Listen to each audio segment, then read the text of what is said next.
ഇത്രക്ക് ജാടയിൽ വന്നിറങ്ങാൻ ഇവനാരാണ്? Prithviraja. Middle class ആണെന്നൊക്കെ പറഞ്ഞിട്ട് ബായി തള്ളണേണാ. ഞാനൊന്ന് പറയട്ടെ ബായി, ഇങ്ങനെയൊക്കെയാണ് അവന്റെ ആഗ്രഹം. പക്ഷെ ഇപ്പൊ അവൻ ഓടിക്കണത് ഇതിലും സെറ്റപ്പ് വണ്ടി.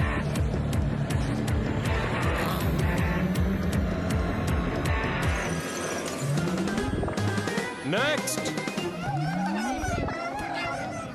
സ്പീഡ് പേടിയുണ്ടോ? ഗുഡ്.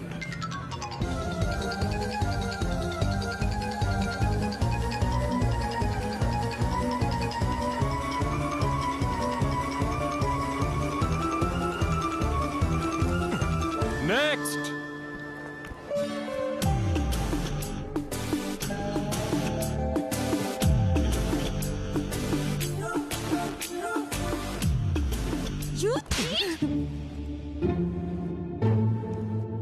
ഇതോടിച്ച് നടന്നിട്ടാണല്ലേ എന്നോട് പൈലറ്റ് ആണെന്ന് പറഞ്ഞത്? അല്ല, ഒഴിവ് സമയങ്ങളിൽ ഞാൻ ഇതും. എക്സ്ക്യൂസ് മീ, ഈ ഫ്ലൈറ്റ് ഒന്ന് മാറ്റിയിട്ടിരുന്നെങ്കിൽ ബാക്കിയുള്ളൊന്നും കടന്നു പോകാമായിരുന്നു. കഷ്ടം, പൈലറ്റ് ആണ് പോലും. Next. Amar. Full name please. Amarnath. ഇതേ അഡ്രസ്സിലുള്ള അമൽനാഥ് ആരാ? എന്റെ അനിയനാണ്.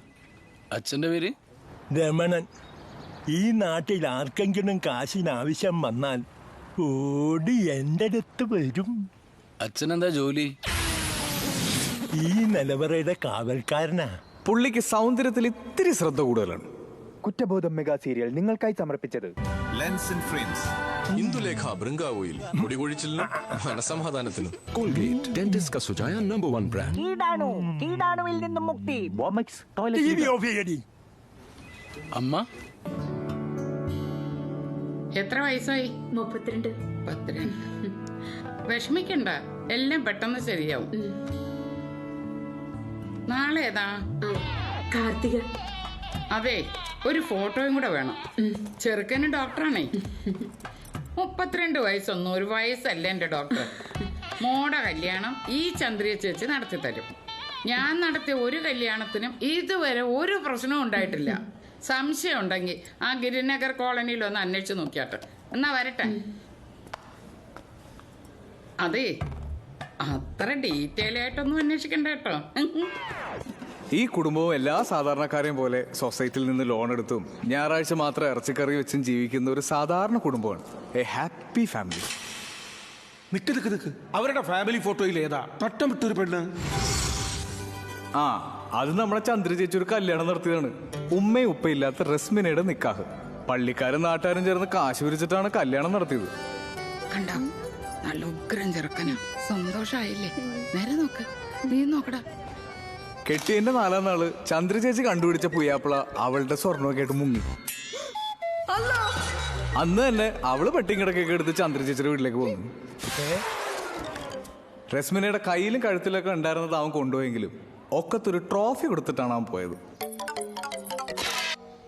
ഈ അമറും അക്ബറും അന്തോണിയൊക്കെ ഭൂരിഭാഗം ചെറുപ്പക്കാരെ പോലെ ചുമ്മാ ഷോപ്പിംഗ് മോളിലൊക്കെ കയറി ഇറങ്ങി സാധനത്തിന്റെ വിലയും നോക്കി, എന്നിട്ട് റോഡ് സൈഡിൽ പോയി വില പേശി സാധനം മേടിച്ച് മൂന്നാറോ നെല്ലിയാമ്പതിയൊക്കെ ടൂർ പോയി നടന്നവരാ. പച്ചക്കറിക്ക് വില കൂടിയോ, ഗ്യാസ് ഊറ്റിയുടെ എണ്ണം കുറച്ചോ, എന്തിന്?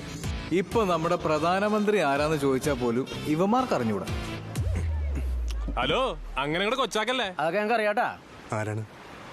നരേന്ദ്രപ്രസാദ് അല്ലേ? കറക്റ്റാണ്. പക്ഷെ ഒരു കാര്യത്തിൽ ഇവന്മാർ ഭയങ്കര ഫോക്കസ്ഡാണ്. കഴിഞ്ഞ 2 കൊല്ലമായി ഇവന്മാർ ഇതിന്റെ പുറകെ. ഈ കാര്യത്തിൽ ഇവന്മാർ ഒറ്റക്കെട്ട.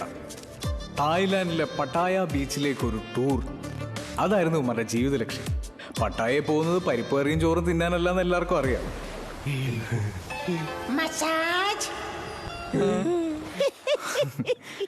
പക്ഷെ ഒരാളുടെ ജീവിതവും എപ്പോഴും ഒരുപോലെ പോകാൻ ഒരിക്കലും ദൈവം അനുവദിക്കില്ല. അങ്ങനെ ഒരു മാറ്റം ഇവർക്കുണ്ടായി. ഇവരുടെ ജീവിതം തന്നെ മാറ്റിമറിച്ച വലിയൊരു മാറ്റം.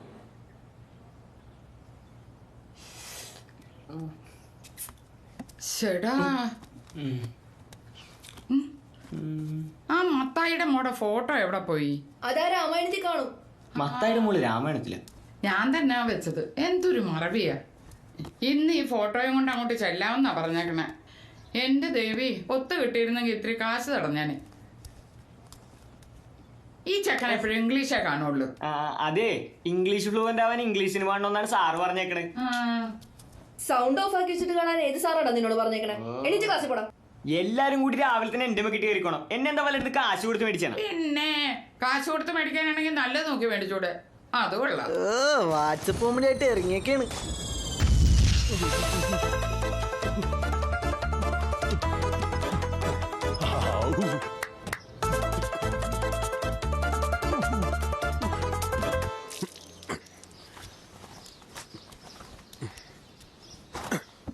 എടാ കുട്ട, നിനക്ക് ഇന്നല്ലേ ശമ്പളം കിട്ടണത്? എടാ നിന്നോടാ ചോദിക്കണത്, ഇന്ന് ശമ്പളം കിട്ടുമോന്ന്. എടാ പട്ടി, നിന്നോടാ ചോദിച്ചത്. 5 പൈസ എന്നെ ശമ്പളം കിട്ടൂലട്ടാ. കുറെ നാളായി. ചിറ്റമ്മയുടെ മോടെ 28, കുഞ്ഞമ്മേന്റെ കല്യാണം, തുളസി ചേച്ചിയുടെ പരതാമസം പറഞ്ഞ കാശ് കിടക്കണം. ഇപ്രാവശ്യം ഞങ്ങൾ ടൂറിന് പോയിരിക്കും. എന്റെ പൊന്നോ, എനിക്കൊന്നും വേണ്ടേ നിന്റെ കാശ്. അതിന് ആര് ചോദിച്ചു നിന്റെ പിച്ചക്കാശ്? എടാ പോത്തെ, നിന്റെ ഫീസ് അടക്കേണ്ട ലാസ്റ്റ് ഡേറ്റ് എന്നാടാ? അതിനെ അടുത്ത മാസം എങ്ങാനും തരാമെന്ന് പറ.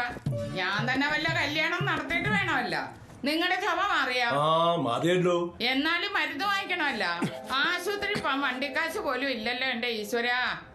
അതൊക്കെ അപ്പുറത്തെ ഉണ്ണി. അവനെ കണ്ടു പഠിക്കണം ഇവന്മാരൊക്കെ.